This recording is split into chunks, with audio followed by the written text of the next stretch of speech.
السلام عليكم. في الزمن الحالي الكاميرات بقت موجودة في كل مكان. مين فينا يأمن لو شفت جريمة بعينك تختار تقول الحقيقة ولا تختار نفسك تضحي بحق الناس؟ مسلسل عين سحرية هو مش بس مسلسل جريمة واستغلال نفوس، وإن مش أي دواء منعرفش مصادره أخده وخلاص. أهلا بيكم في حلقة جديدة من برنامج فيفت مساء.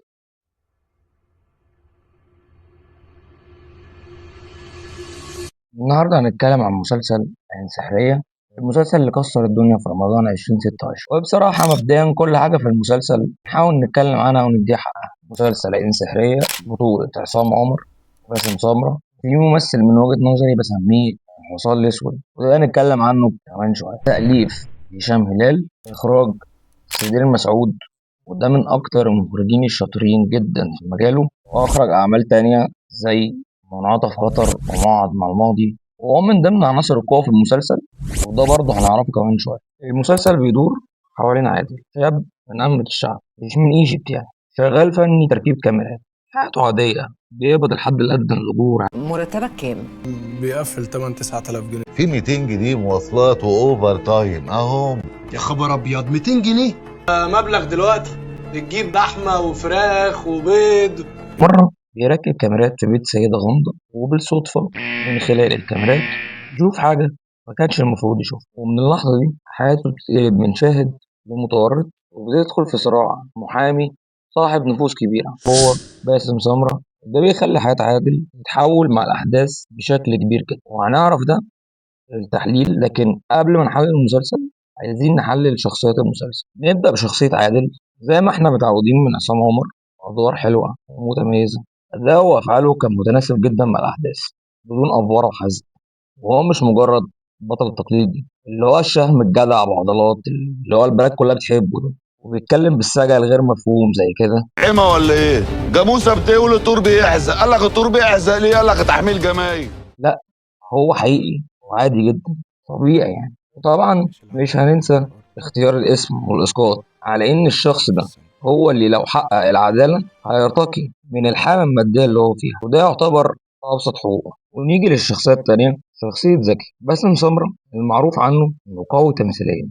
كل اللي بيدعي ان هو شاطر وعنده جماهيرية كبيرة يوريني نفسه الموسم ده. عمل حالة كده مع عادل مختلفة جدا، خلاك بأداء وتقول عليه شرير، وأكيد هيبقى هو دايما في الحتة دي طول المسلسل. طبعا هو كممثل تقيل جدا، هتلاقيه مش بيصرخ، مش بيهدد بشكل مباشر، والاسم طبعا فيه إسقاط لأن هو العقل المدبر طول الأحداث، وبيمثل السلطة. الشر هنا صحيح عادي لكن خطير جدا، لكن هو لقى نفسه متورط في كذا قضية مخلة بالآداب العام، مخدرات، وطبعا مراته كدبته. حتى المشاهد اللي كان بيروح لبنته العيادة فيها، انت من قبل ما تعرف تحس كده ان هي، انت حاسس ان دي بنته. المشاهد دي او الحتة دي اكيد فيها حاجة، في هيطلع منها حاجة ويطلع منه توستاء، والفعل ده حصل.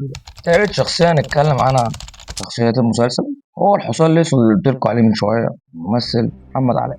الراجل ده يعني ده مرعب جدا، حضور وكاريزما غير عادي، عمل أدوار شر كتير، لكن المرة دي شكل تاني طول الوقت. المخرج حطه في فريم خليك دايما قلقان منه. عداوته هو وزكي كانت مبررة جدا ومنطقية، ليها قصة، يعني انت عارف هو ايه اللي خلاهم كده من غير ما يجيب لك مشهد واحد فلاش باك. المفروض ان الدور المتوقع بتاعه ان ده واحد شرير بتاع المسلسل وخلاص، يعني هيفضل طول المسلسل على كده وخلاص، لكن طريقته خليته ما كانش متوقع، وكان عامل مزيج ما بين الخير والشر بسبب موضوع اخوه اللي مات. ورا أي أمل، أي دواء، أي تجربة، أي حاجة.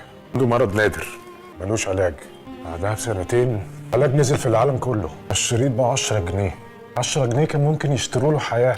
حتى المخرج هنا برضه عامل حبكة وهو بقى شرير ليه، لكن في الاخر هو شخص فاسد وحاول يبرر ده اكتر من مرة. الدواء اللي أنت بتقول عليه ده أنا جربته على ناس كتير، هي ماتت الله يرحمها غيرها عاش. هو عادي إن واحد يموت وهو مش لاقي دواء ياخده، بس مش عادي إنه يموت وهو بياخد دواء في احتمال 1% إنه يعيش. بحجة إن في ناس خدت الدواء وخفت عادي، بس كان مبهر الحقيقة. لو في مخرج زي سيدي مسعود هيعرف يطلع منه حاجة كويسة بعد كده. فعمل تاني مسافة المسلسل مبنية على فكرة العيد، الكاميرا طول الوقت موجودة، بيلعب على إحساس التوتر النفسي ومفيش ملل. زوايا الكاميرا الضيقة والإضاءة المظلمة عملوا إحساس إن في حد بيتفرج عليك طول الوقت. إخراج السدير مسعود كان بيعتمد دايما على الإحساس مش على الضوضاء. نقاط القوة والضعف في المسلسل، نقاط القوة تمثيل قوي جدا طبعا، توتر نفسي مستمر، كتابة وأحداث تدريجية من المؤلف هشام هلال، وطبعا الإسقاطات والحاجات اللي احنا اتكلمنا عليها. نقاط الضعف هنا خدت بالي منها غريبة شوية، في شخصيات جانبية ما خدتش مساحتها قوي. شخصية أسماء مثلا دخلوها في المسلسل ملهاش باك جراوند، هي كانت ممكن ما تركبش معاه وتاخدها ماشية عادي. المحل بتاعها كان في الشارع اللي ورا المكان اللي كانت واقفة فيه، مفيش أي ستوري لأهلها خالص، وبعدين هي من ايجيبت وده باين جدا في كل حاجة. ازاي شخصية زي دي طلبت من عادل إنها تعرف منه كل المعلومات وتعمل فيديوهات عن الفساد والغش؟ انا مش هعمل حاجه، كل اللي انا هعمله انا اطلع اعمل فيديوهات على تيك توك بالماتيريال اللي انت هتديها لي. وبالنسبة لشخصية توحة برضو نفس الكلام، مالهاش باك جراوند. هو طب فين أهله؟ طب يعني فين أهله؟ في معلوش صحاب غير اللافلي، ما بيعملش حاجة في حياته غير إنه ساعد اللافلي بس. يعني هي دي، هو ده محتواه.